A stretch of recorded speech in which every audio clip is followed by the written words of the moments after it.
So we have the first one, Chief, and it's from Zach of Oz. And this was one of my favorites. I know I shouldn't say favorites in this game, but I really enjoy this topic that he's going to talk about. So the question was, what can Football Australia do to make the Socceroos a more tempting proposition for young players who make a choice to make it over national allegiance, which is a really hot topic at the moment. And we're probably seeing a generation shift in the last probably 10 years with a few players, looking at different options, and the rule change, obviously, with FIFA. With if you play juniors, it's not until your senior cap as well come over the rule changes over time. But this question has always been there. If you think all the way back to the Socceroos, probably from 2006, the dual nationalities, there's always been that big question. So it comes at a really good time to talk about, as we've got a really good 16-year-old Arena that scored a goal that everyone's talking about as well. So we can debate that as well. But the second part of the question is there seems to be a wave of players coming through who are opting to commit elsewhere, or at least hedging their bets. And I think most importantly, I think that second point that Zach of Oz made, hedging their bets, is probably be 100% right where people are at, because we've seen an increase in the World Cup participation with the amount of teams qualifying. And as we always have in a multicultural society, not only in Australia, but in the world, plenty of players hedging their bets and looking for the best opportunity, because, again, it's still very difficult to qualify for the World Cup, even though the increase in the numbers. We've seen many teams still in these qualifying spots where we think would have already qualified but haven't. So it still goes to show how hard it is and why probably players are hedging their bets, not only at senior level, but at junior level. So let's break this question down. So I think if you look at a more tempting proposition, you have to go to the top first. You probably think it probably should be bottom up, but realistically, if you're a player growing up, you're going to look at where your top international Matildas or Socceroos are currently at. And how are they qualifying? Are they getting through to the big tournaments, and are they playing a part? Because that's going to generate the interest probably right from the beginning. And it's no doubt that would be the same if you're a dual international, because you're probably following two countries. So this is where it all starts. So if you look at Australia, what are the positives at international level?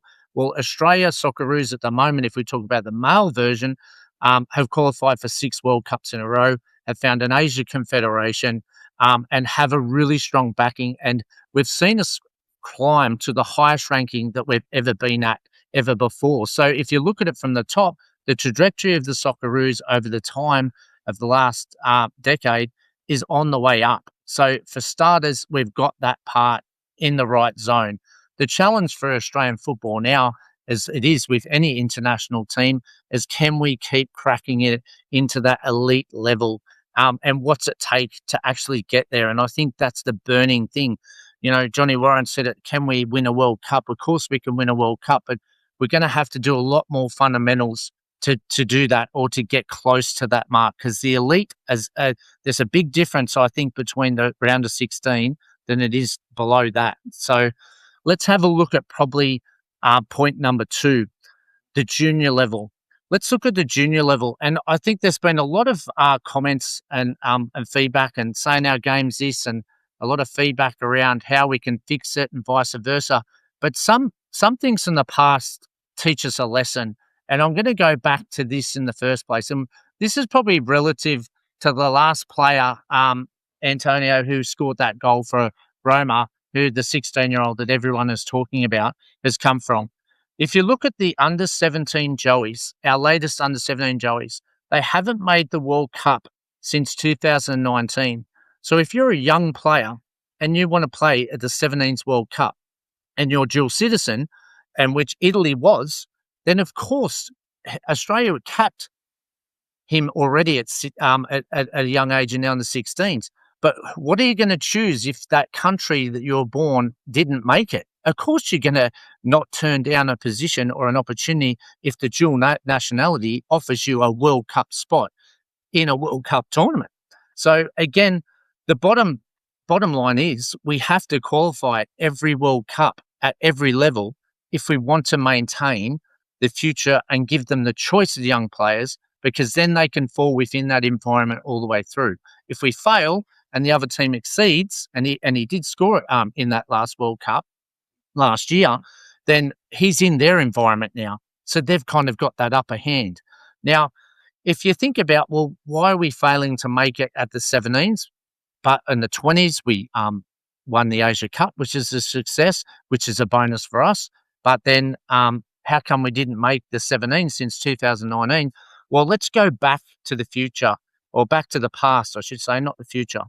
I'm going to go back to our most successful under-17s team. And you'll remember this, Chief, in 1999. Now, in 1999, what happened? We made the final of the World Cup in New Zealand. Do you remember that one? Yeah. Right. So we talk about how we can fix Australian football, but back then the basics were simple. I'm going to tell you a few interesting facts around how these under-17s made it. Well, for starters, they played 10 or 12 matches in that calendar year prior to the World Cup qualification of that domestic World Cup in New Zealand. And after that, after they qualified, they took the team, and these are kids under 17. So we're talking 16 and 15-year-olds playing 12 international matches.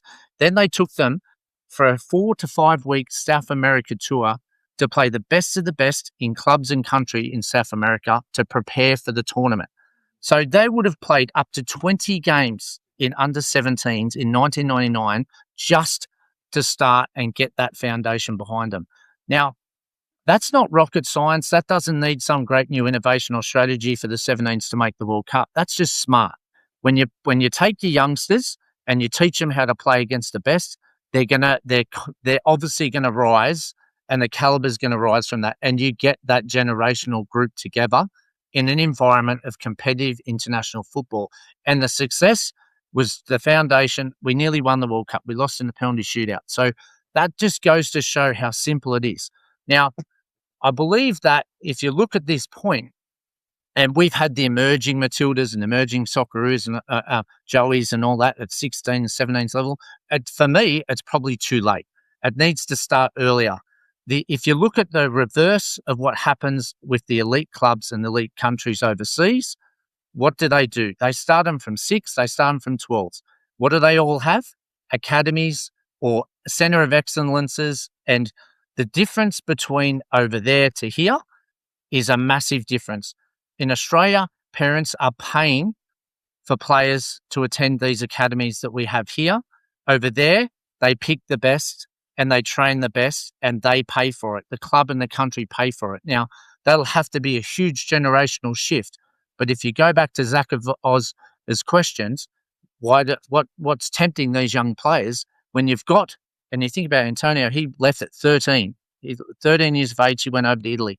So, but if we have these centre of excellences where we're not asking the parents to pay for it, we're providing the elite with the facilities to grow, then if you have these centre of excellences, and it was funny enough, I just watched a little bit of the snap of Stan Sport, how they were talking about these centre of excellences, and I thought it was great timing that if we have these and these academies, then we can grow them. But the problem is parents are paying for them, and that means we won't actually get the best players because some people won't be able to afford it. So you don't always get that. So you're going to have to offer the young players the best training facilities, but the best of the best at no cost. And then maybe the benefit is that they do go on, or you can put a 5% sell-on clause in their contract if they do come for free, that if you do sell in the past, then that academy gets that money back.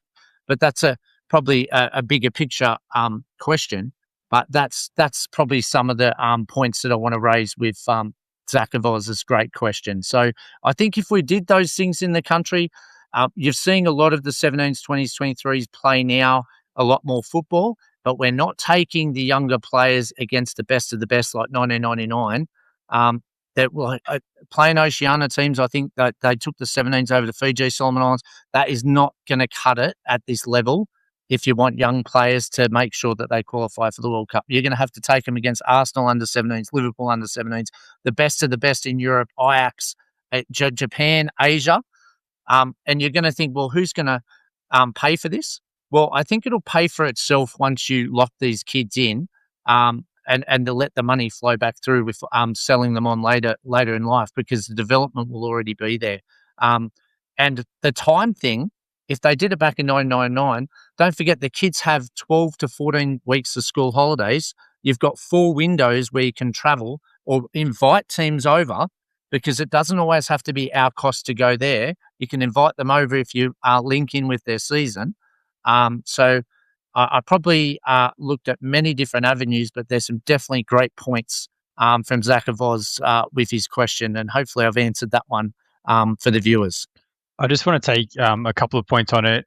You mentioned the 17s not having the best success in terms of World Cup qualification, but I'd also throw the 20s and the 23s into that mix as well because the 20s did win the Asian Cup and then obviously qualified for the World Cup last campaign, but they haven't had the best time of it before. And we know the history of our 23s in terms of Olympic qualification and how few and far between that has been as well. So it's not just that level. It's almost the Socceroos are qualifying regularly for the World Cup 6 in a row. That's fantastic. But we really do need to start getting these younger age groups qualifying as well. And I think you're right in terms of if you want to showcase your talent on the world stage and you do have the option, that longer term you can always pivot back because you're not tired when you represent at a young age. So I think in like Antonio Arena's case, like plenty of people are thinking, well, he's kind of Italy, but he is 16 and a lot of things can change before he gets a senior call up. I just want to take the question a little bit differently as well and think about it in the context of if you're past those younger age groups and you're, say, 20, 21, looking to break through into the Socceroos, it's probably three things for me that you're looking for. Firstly, you're looking for the opportunity. You're looking for an organisation like Football Australia and a manager of the Socceroos to give you that chance if you are a young player. And there are young players out there at the moment that are knocking on the door that aren't getting an opportunity. And that's not to say they won't be taken to the World Cup. We still have some time. But then you need the opportunity. Because if someone else is going to give you the opportunity, you might kind of pivot away from that.